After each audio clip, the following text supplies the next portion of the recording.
What's going on, world? It's your boy Alex Miner, and today we're doing something a little bit different. As you can see, I am not in my usual surroundings, and for maybe the first time on this channel, we've got a legitimate guest, so please introduce yourself. What's up, guys? I'm Circa of Full Stack Creative. And explain what Full Stack Creative is, other than a kick-ass YouTube channel. Thank you very much. Full Stack Creative is kind of a concept about, not just being a musician or not just being a videographer, but kind of handling all realms of creativity, which I think more and more we're seeing this convergence of creativity into one field. Okay, and the thing that we're here to talk about today is why I think, and more so why Sirica thinks, the GH5 is still king in 2019 when the camera is over 2 years old now, and Panasonic has put out the GH5S, the G9, and also the various flavors of the Panasonic S1. So just talk to the people real quick and let them know what made you choose the GH5, because you just got started with your channel, like seriously, taking your channel seriously this year, correct? Yeah. We started in January, and I made my camera purchase in November of last year, right around Black Friday. I did a lot of research and was really looking for the right camera package. Didn't have enough money for a cinema camera, so we're still in like that prosumer sub 5K territory, right? So there was really only the Sony a7 III, the a7S II, or the Panasonic GH5, and between those choices, I felt that the Panasonic GH5 just had so much more features. I really wanted to play around with like intense color grading, and so the 10-bit files really helps out. Plus, we're just getting more data per any kind of file in the GH5, right, than the a7 III. Pretty much. So what codec do you record in on the GH5? To be honest with you, almost all my footage is in 400 megabits a second, all I 4K. For those of you that aren't familiar, 400 megabits per second is a pretty heavy-duty codec, but the fact that it's what's called all intra means that all the information is there encapsulated in that codec. It's not having to do any reinterpretation of data to like fill in gaps. It's all just there, which can make it be much easier for an editing software to interpret and work with. It's the best codec for me, and there's no other camera on the market outside of cinema cameras that's offering that high quality a codec. So what are some of your favorite features from the GH5? Well, I would have to say one is the picture profile hybrid log gamma, which allows me to rescue so much luminance information from the footage. I gotta love the 120p, frame rates are great. On the GH5S, which we also have, there's 240p, which I'll never use, but it's just cool to have. I love the battery life. I love that I can just hot swap batteries and storage and record forever. That's huge for me. Being able to customize my own menus is huge. I know that's not something you get with every camera. I have 5 different custom settings on my camera, and so I can hot swap to like my 1080p setup, my 4K setup, or my slow-mo setup in different variants. See, and this dude's really only been doing videography seriously for like 6-7 months. I've been really intense on it for the last 2 years. I don't even have my GH5 set up to that level. Well, it's a great camera to learn on. Like I would say one of the reasons I've been able to learn so quickly is because this camera's menu system and all of its features are just so intuitive. All right, and for me, some of the features that I can't live without with the GH5, first off, stabilization. Yeah. The stabilization, hands down, is probably the best stabilization on the market. I've heard some people say that the Olympus stabilization is better, but I don't know. I haven't experienced it firsthand. If you have, put it down in the comments, let us know. But stabilization changed the way that I shot. Before, I used to always be on a tripod or a monopod or some kind of stationary stabilizer of some kind, and the second I got my hands on a camera with IBIS, completely changed my shooting style. So for me, can't live without that. The next thing, the reason that I upgraded to the GH5 from the G85 is the 4K 60 internal shooting.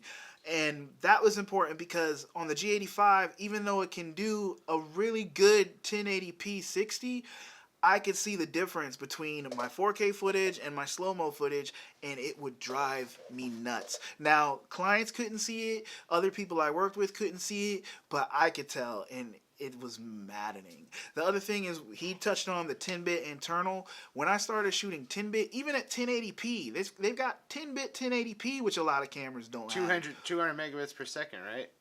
150. 150 megabits per second, but on the G85, 1080p is only 28 megabits per second. So when I saw the 1080p on the GH5, it looked almost as good as 4K to me. And I started shooting a lot more in 1080p, whereas before, I wouldn't be caught dead shooting 1080p unless it was slow-mo. Another thing for me is the full-size HDMI port. Those micro HDMI ports, they're not good. Full-size HDMI is not great, but it's much more robust than the micro. Yeah. Audio is really clean in the GH5. They've got great preamps. I actually have to have my preamps turned all the way down most of the time. Thank you, Everyday Dad, for educating me on the 4K live crop, because I just started using that. I used to think 120p was the cheat code for shooting B-roll. Oh my god. The 4K live crop is phenomenal and just lets me get shots that I wouldn't be able to get without hours of going back and forth with a slider and trying to pull focus. And yes, such a time saver. Yeah, I just saw it. It's pretty fire. Yeah. And the other thing that I love about the GH5, and not just GH5, but Micro Four Thirds as a whole, is the ecosystem. There are so many lenses, there are so many choices, it's so adaptable. You can adapt Micro Four Thirds to almost anything. You can adapt full frame lenses, you can adapt Canon, Nikon, M42 mount, you can adapt PL mount lenses, you can have full-blown cinema glass that's intended for cinema cameras on your GH5 because of the mount and how adaptable it is. It's insane. Pretty much the only thing that you can't adapt to the GH5 is the new lenses from Nikon and Canon. Before the Nikon Z series and the Canon RF series, Sony had the shortest flange distance of any mirrorless cameras. It's 2 millimeters shorter than the Micro Four Thirds mount, which is why you can't adapt Sony glass to Micro Four Thirds, which kind of sucks because I would like to try it, but can't do it. I started off, my first videos I ever shot was on the GH5 with the in-body image stabilization on a Panasonic lens, which has dual image stabilization in the lens, and I don't even need a gimbal with it. Like, it's so smooth that when I switched to using my GH5S, which doesn't have the stabilization, with a Sigma lens, which also doesn't have stabilization, I don't know how people shoot like that. That's gotta be rough. It's so bad. It's so rough. And any other camera without that IBIS is going to have those same problems. And when you talk about adding weight to a camera, rigging it out, that's not necessary for this camera. Like, you really don't. You can get the shoulder look like from a heavier camera right out of this tiny body. Exactly. And like my GH5 is a little bit rigged out. I've got a cage, I've got different things that I put on it, different handles, video monitor, different setups, but at the end of the day, I can take it out of the cage, handhold it, and get really, really good looking footage. And that's amazing. There are other cameras on the market that do have stabilization. The new Nikon has stabilization. The Sony's, the A7 III, the A6500 have stabilization. I don't think anything else has stabilization. No, also the articulating screen. Oh yes, the flip out screen, which we're using right now. The flip out screen is key. All you Sony users, I feel bad for you. So terrible for you, but like, it's not like, not even for like just like monitoring yourself the whole time, but like little things like just checking your focus, tap to focusing while you're shooting yourself. All these things add up to like shoot time and how long it takes to create a video. Right. It just makes it a lot easier to get the shots that you want to get in a shortened time span, and that's critical. And now let's talk a more practical thing about not just the GH5, but Micro Four Thirds as a whole, is the cost. So when you said you were looking for your first camera, you were thinking about the A7 III, and what might you have spent if you had gone with that? The A7 III was like, I think 2000 at the time, right? Yeah, it's about 2000. So it Just for the body. Just for the body, right? And then you add on that like more full frame glass, it's going to be way more expensive. So as much as I would have spent on a lens that didn't have features like a full, consistent aperture throughout the whole zoom range or in-lens image stabilization, I would end up paying the same I paid for this Panasonic, which is it's an expensive lens. This thing is like $1,000, but I would easily have spent that on a less capable lens when I take it to that full frame territory. So definitely a higher price tag. Okay, and how much was the camera body when you bought it?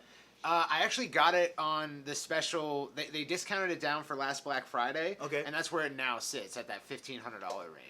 8-9 months ago, $1,500, and now currently the regular price. They say it's on sale, but it's really the regular price now. It's $1,500. I bought my GH5 used back in November for $1,200 off of eBay. Now I had to do some digging and some hunting to get it at that price at that time. But now if you go on eBay and look for a GH5, you can find one used for about $1,200 buy it now price almost every single day. And now like that we're headed to, like the S1H came out, which is Panasonic's full frame, monster for video. That's going to drop the GH5 price most likely this Black Friday. So this November, you're going to see that price come down again, probably. Oh, yeah.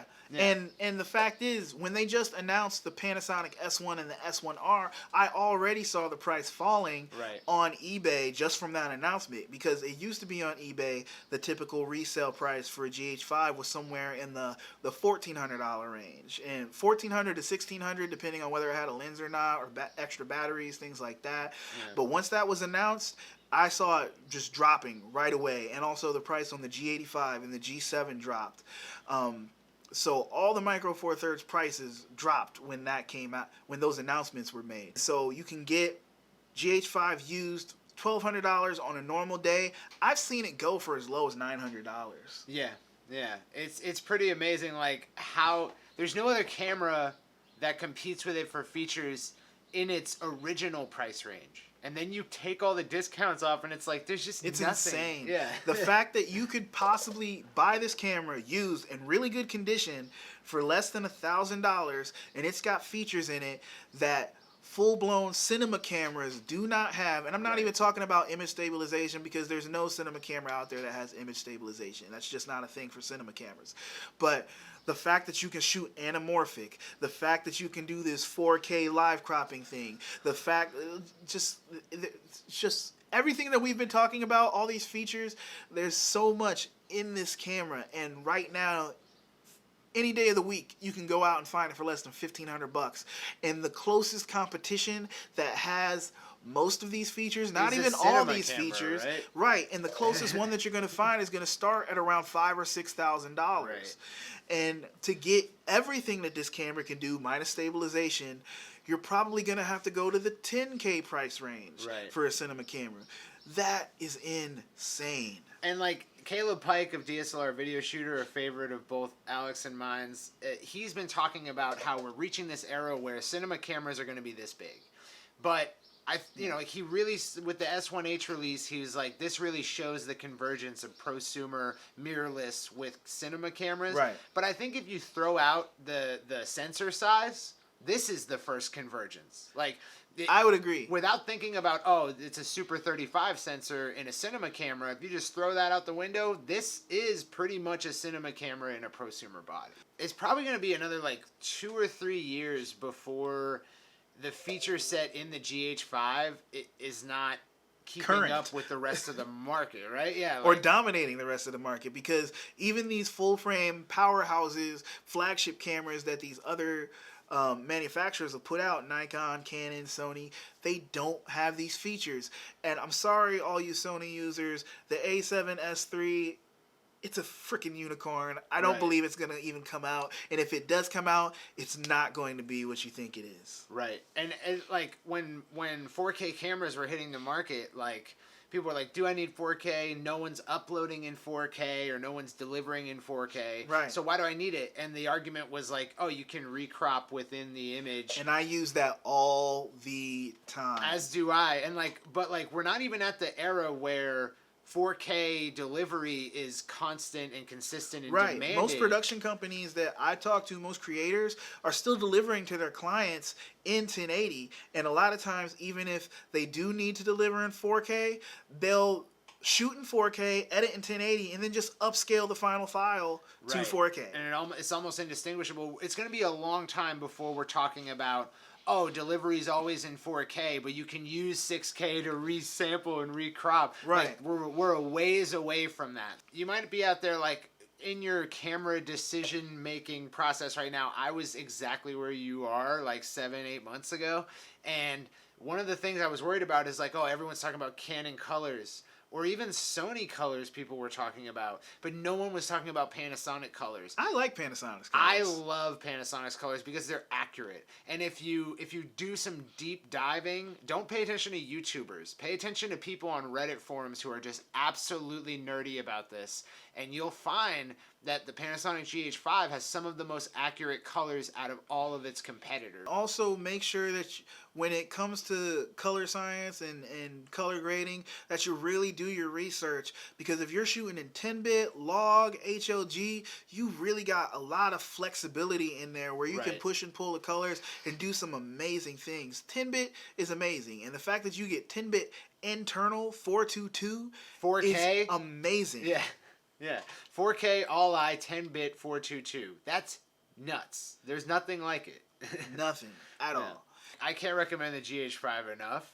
I got the GH5S and almost wish that I got another GH5. Really? TBH, yeah. Wow. See, I never hear that. I always hear people say, oh man, I got the GH5S and it's so amazing. I want to get another GH5S. I almost want to sell my GH5.